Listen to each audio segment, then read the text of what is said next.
राधे राधे दोस्तों, आप सभी को भाई दूज की ढेर सारी शुभकामनाएं। आपके भाइयों की उम्र भगवान लंबी करे, आपके ऊपर भगवान की कृपा बनी रहे। तो चलिए आज आपको एक हम भैया दूज की लोक कथा सुनाते हैं।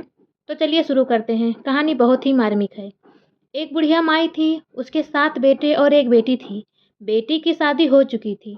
जब भी उसके बेटे की शादी होती, फेरों के समय एक नाग आता और उसके बेटों को डस लेता था। बेटे की वही मृत्यु हो जाती और बहू विधवा। इस तरह उसके 6 बेटे मर गए। 7वें की शादी होनी बाकी थी। इस तरह अपने बेटों के मर जाने के दुख में बूढ़ी माई रो रो के अंधी हो गई थी। भाई दूज आने को हुई तो भाई ने कहा कि मैं बहन से तिलक कराने आऊंगा। माँ ने कहा ठीक है। उधर जब बहन को पता चला कि उसका भाई आ रहा है तो वह खुशी से पागल होकर पड़ोसन के घर गई और पूछने लगी कि जब बहुत प्यारा भाई घर आए तो क्या बनाना चाहिए। पड़ोसन उसकी खुशी को देखकर जल भुन गई और कह दिया कि दूध से रसोई लीप, घी में चावल पका। बहन ने ऐसा ही किया। उधर भाई जब बहन के घर जा रहा था तो रास्ते में सांप मिला। सांप उसे डसने को हुआ। भाई बोला, मुझे क्यों डस रहे हो? सांप बोला, मैं तुम्हारा काल हूँ और मुझे तुमको डसना है। भाई बोला, मेरी बहन मेरा इंतजार कर रही है। मैं जब तिलक करा के वापस लौटूंगा तब तुम मुझे डस लेना। सांप ने कहा, भला आज तक कोई अपनी मौत के लिए लौट के आया है जो तुम आओगे? भाई ने कहा, अगर तुझे यकीन नहीं है तो तुम मेरे झोले में बैठ जा। जब मैं अपनी बहन के घर तिलक करा लूं तब तू मुझे डस लेना।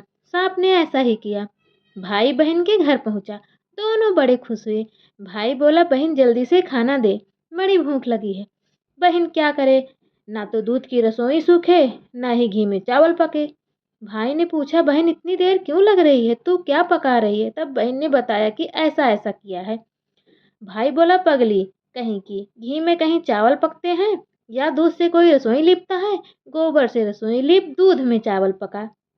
बहन ने ऐसा ही किया। खाना खा के भाई को बहुत जोर नींद आने लगी।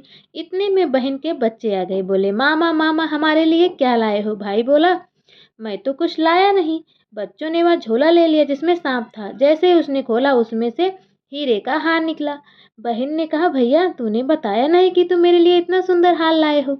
भाई बोला, बहना तुझे पसंद है तो तू ले ले, मुझे हार का क्या करना है। अगले दिन भाई बोला, अब मुझे जाना है, मेरे लिए खाना रख दे। बहन ने उसके लिए लड्डू बना के एक डब्बे में भर के रख दिया। भाई कुछ दूर जाकर थककर एक पेड़ के नीचे सो गया। उधर बहन के जब बच्चों को भूख लगी तो माँ से कहा कि खाना बना दो। माँ ने कहा, खाना अभी बनने में देर है। तो बच्चे बोले कि मामा को जो रखा है वही दे दो। तो वह बोली कि लड्डू बनाने के लिए बाजरा पीसा था, वही बचा पड़ा है, चक्की में जाकर खा लो। बच्चों ने देखा कि चक्की में तो सांप की हड्डियां पड़ी हैं। यही बात माँ को आकर बताई तो वह बावड़ी सी हो गई। भाई के पीछे भागी। रास्ते में लोगों से पूछती कि किसी ने मेरा भाई गैल बटोई देखा, किसी ने मेरा बावड़ा सा भाई देखा। तब एक ने बताया कि कोई लेटा तो है पेड़ के नीचे, देख ले वही तो नहीं। भागी भागी पेड़ के नीचे पहुंची। अपने भाई को नींद से उठाया। भैया भैया, कहीं तूने मेरे लड्डू तो नहीं खाए? भाई बोला, ये ले तेरे लड्डू, नहीं खाए मैंने। ले दे के लड्डू ही तो दिए थे। उसके भी पीछे पीछे आ गई। बहन बोली, नहीं भाई तू झूठ बोल रहा है, जरूर तूने खाया है।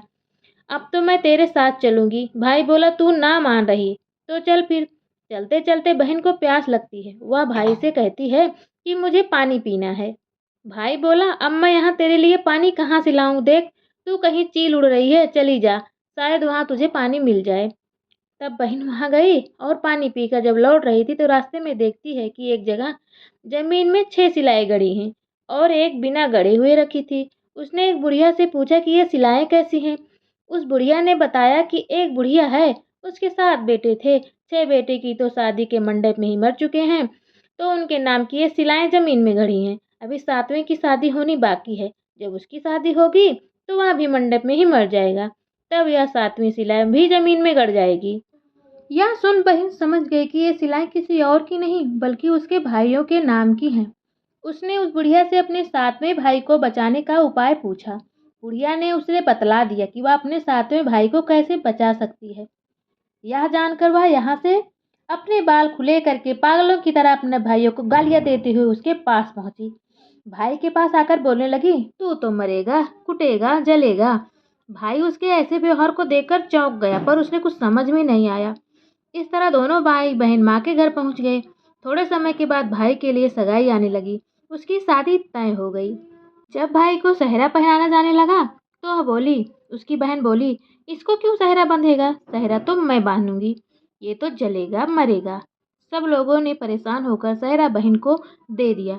बहन ने देखा कि उसमें कलंगी की जगह सांप का बच्चा था। बहन ने उसे निकाल के फेंक दिया। दोस्तों, वो बहन क्या कर रही थी किसी को कुछ समझ में नहीं आ रहा था, तो जानबूझ कर ये कर रही थी, वो अपने भाई को बचाने के लिए। अब जब भाई घोड़ी चढ़ने लगा तो बहन फिर बोली, ये घोड़ी पर क्यों चढ़ेगा? घोड़ी पर तो मैं बैठूंगी, ये तो जलेगा मरेगा, इसकी लाश को चीर कौवे खाएंगे।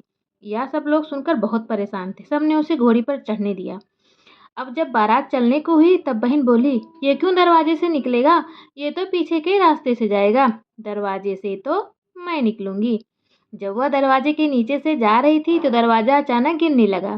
बहन ने एक ईंट उठाकर अपनी चुनरी में रख ली। दरवाजा वहीं के वहीं रुक गया।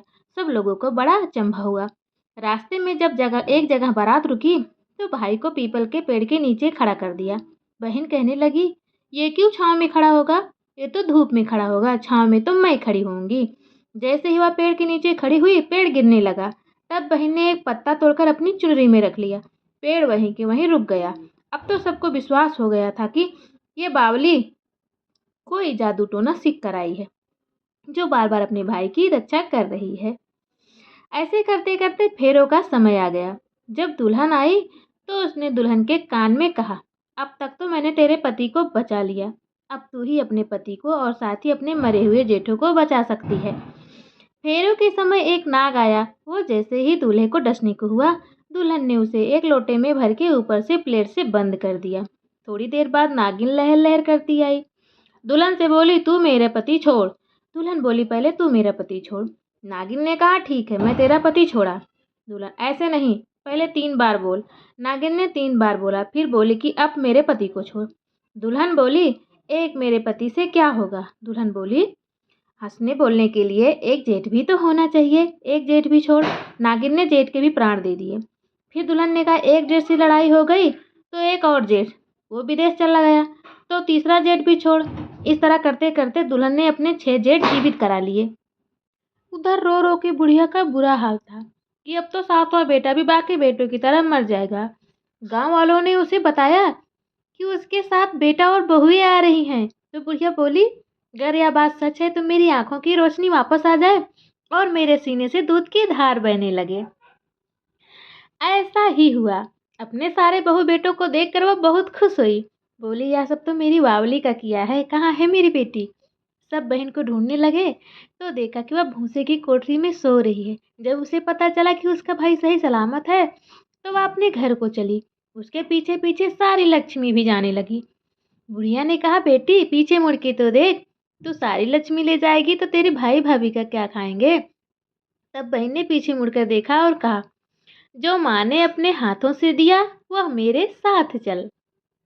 और ऐसा ही हुआ। इस तरह बहन ने अपने सातों भाई की जान बचा ली। उसके बाद वो अपने मायके चली गई।